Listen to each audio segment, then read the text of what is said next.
What secrets lie 4 miles below the surface?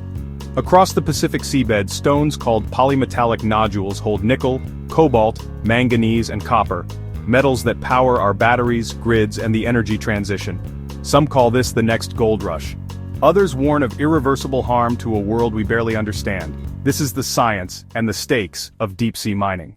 Deep-sea mining focuses on metal-rich nodules resting on abyssal plains, especially in the Clarion-Clipperton Zone, a vast area between Hawaii and Mexico.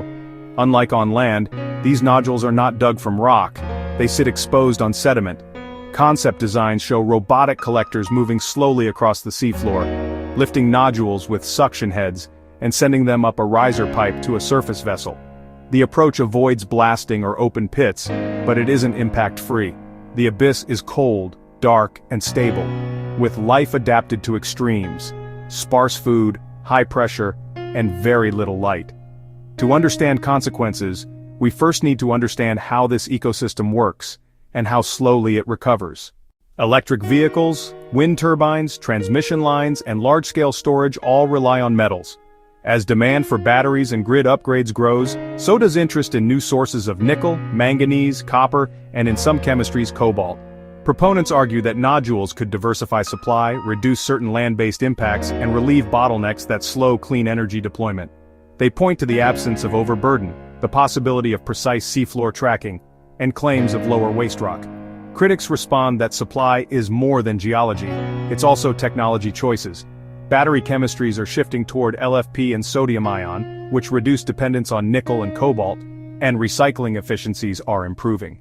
In other words, the question isn't just, are there metals on the seafloor? It's, do we need these metals from there, given alternatives on land and in circular supply chains? Abyssal plains appear empty to the eye, yet they host unique communities.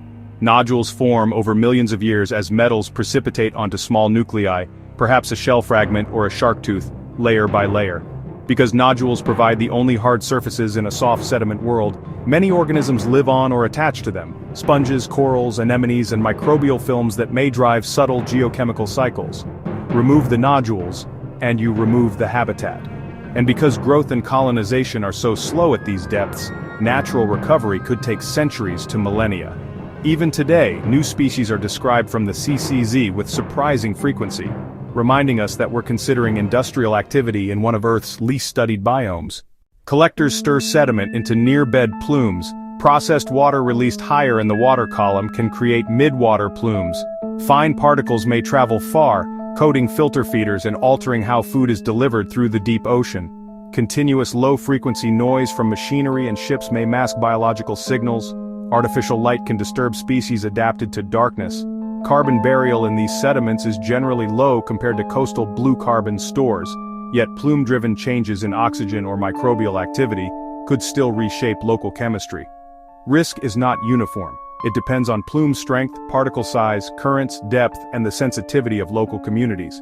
Because uncertainties remain, scientists emphasize baseline surveys, careful thresholds, and independent oversight before scaling any operation. Beyond national waters, the seabed is managed through the International Seabed Authority, the ISA, which drafts and enforces rules for exploration and potential exploitation. Some states and companies seek a mining code to allow commercial activity, others call for a moratorium or precautionary pause until ecological risks are better understood. This is a live, global debate. Science, policy, industry, and civil society are moving together, but not always in the same direction. Any decision will carry international consequences for biodiversity, climate goals, and equity between nations. Do we need seafloor metals to reach net zero? It depends on pathways. Battery innovation is diversifying. LFP and sodium-ion cut reliance on nickel and cobalt. High manganese chemistries and solid state are advancing. On the supply side, brownfield expansions, better ore processing, and stricter standards can reduce land impacts.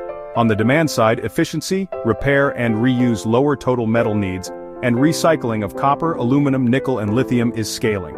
A portfolio approach, technology shifts, recycling, responsible mining, can support the energy transition while we learn more about the deep sea.